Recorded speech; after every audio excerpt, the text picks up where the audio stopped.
Bonjour à tous, bienvenue dans Déclic, le podcast qui tente de décrypter Google Ads et plus généralement l'univers du SIA. Je suis Jamie Lacoste, consultant SIA depuis plusieurs années et j'aurai le plaisir d'aborder une fois par semaine une problématique search. Sans langue de bois mais toujours avec bienveillance, l'ambition au cours de chaque épisode est de déconstruire les mythes autour de Google Ads, une plateforme qui vient de fêter ses 20 ans en partageant mes échanges, lectures et retours d'expérience. Pour ce 70e épisode, prenons toujours l'exemple d'un top annonceur leader sur son marché, mais pour qui cette fois le SIA est le canal numéro 1 d'acquisition. Chez Meilleur Taux, c'est grosso modo la situation dans laquelle nous sommes, avec une présence sur Google Ads qui tend à croître pour alimenter l'ensemble de nos business. Dans ces conditions, quelle stratégie mener? Et surtout, est-il toujours pertinent de plus alimenter la pompe Google au risque de se retrouver dans une situation de non-retour avec une dépendance trop forte au search marketing? Allez, je compte les points. Premier point, quel budget investir?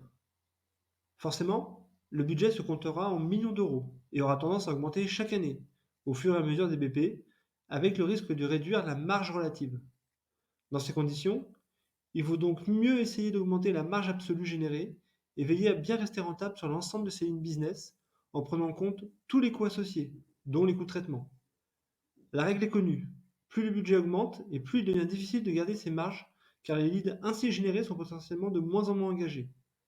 Cela suppose donc d'accompagner cette inflation budgétaire avec la mise en place de tunnels de transformation performants et d'éléments de nursing déterminants.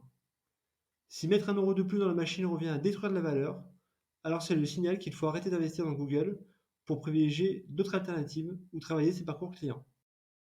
Deuxième point, quel positionnement mot-clé adopter? Lorsqu'on est leader sur le vertical produit avec une forte dépendance au SIA pour alimenter sa production, honnêtement, il y a peu de questions à se poser sur l'approche sémantique. Grosso modo, on achètera tous les mots-clés à potentiel de conversion en exact et en large, que ce soit du produit, du générique ou de la marque concurrente. L'objectif, s'assurer que le spectre sémantique soit le plus large possible, mais aussi le plus qualitatif possible. Il peut être intéressant aussi de diffuser en DSA dans chacune de ces campagnes pour augmenter l'empreinte sémantique, tout comme je conseille également de toujours avoir une approche de test sur de nouveaux groupes sémantiques. Idéalement, il faudrait être en capacité de tester de nouveaux mots-clés tous les 3 mois et de mettre en place une routine sur l'analyse des termes de recherche à exclure. Troisième point, quelle approche en termes de copywriting? Le double avantage d'être à la fois très bien identifié par le public et de pouvoir compter sur des budgets colossaux permet de collecter énormément d'insights. Sur la partie annonce, je recommande 1 de viser l'excellence sur les annonces RSA et 2 d'avoir en rotation 3 annonces RSA à la fois avec des approches de copywriting différentes et ainsi tester l'épinglage. Sur l'argumentaire à mettre en avant, il ne faut pas y aller par 4 chemins. La marque évidemment, qui est un facteur de réassurance, les avis clients aussi, tout comme la mise en avant d'arguments type numéro 1 depuis 20 ans. Quatrième point, quid de Performance Max? Après avoir ouvert toutes les vannes sur Google côté moteur de recherche, rapidement un plafond de verre se fera sentir, à moins d'être prêt à payer jusqu'à 4 fois le prix du lead habituel. Pour accroître la portée de ces campagnes, je recommande d'activer dans un premier temps le réseau de recherche partenaire et le réseau display, au niveau des paramètres de campagne. Le temps de collecter de la donnée et d'analyser si l'ouverture de ces canaux sont pertinents pour vous. En parallèle, je recommande bien entendu d'investir ses forces et ses budgets sur Performance Max, pour travailler l'ensemble du parcours client. Avec ces campagnes, ce sera l'occasion non seulement de diffuser sur des inventaires moins concurrentiels, mais surtout par exemple d'être présent auprès de l'audience des concurrents grâce aux segments personnalisés. Pour éviter toute gabegie budgétaire, il est important là aussi de bien gérer ces exclusions d'emplacement. Cinquième point, quelle expérience client proposer? La jouissance de budgets acquisition colossaux provoque souvent l'écueil de ne pas prioriser l'optimisation des parcours clients.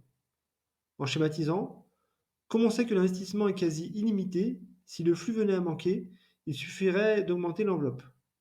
Or, c'est faire l'impasse sur la rentabilité du dispositif et sur l'avantage concurrentiel d'avoir un tunnel qui convertit. Je recommande donc, a fortiori quand le budget est important, de sacraliser de la bande passante d'optimisation des tunnels et la mise en place continue de tests CRO. Rajoutons également que l'intégration d'éléments d'interaction avec le client, comme l'ajout d'un numéro de téléphone entrant, d'un web callback ou d'un module WhatsApp, sont autant d'éléments qui vont aider à la transformation.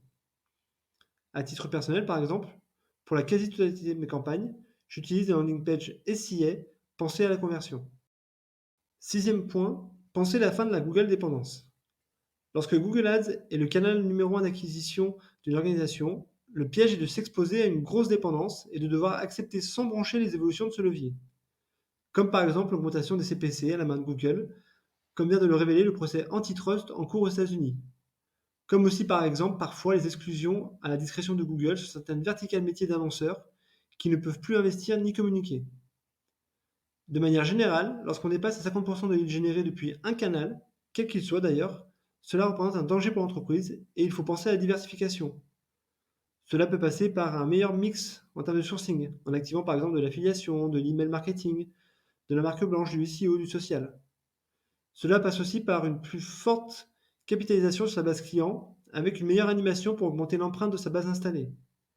Cela passe enfin par l'augmentation de son flux visite requêtes spontané, grâce à la notoriété de la marque, grâce à un NPS fort, grâce à des avis clients au top, ou grâce encore à un programme de parrainage performant. Voilà, ce 70e épisode touche déjà à sa fin, j'espère que vous avez eu le déclic. Comme toujours, je suis preneur de vos retours, propositions de sujets en commentaire ou par message privé sur LinkedIn. D'ici là, prenez soin de vous, et si vous me cherchez, vous savez où me trouver, sur Google bien sûr. Allez, à la prochaine!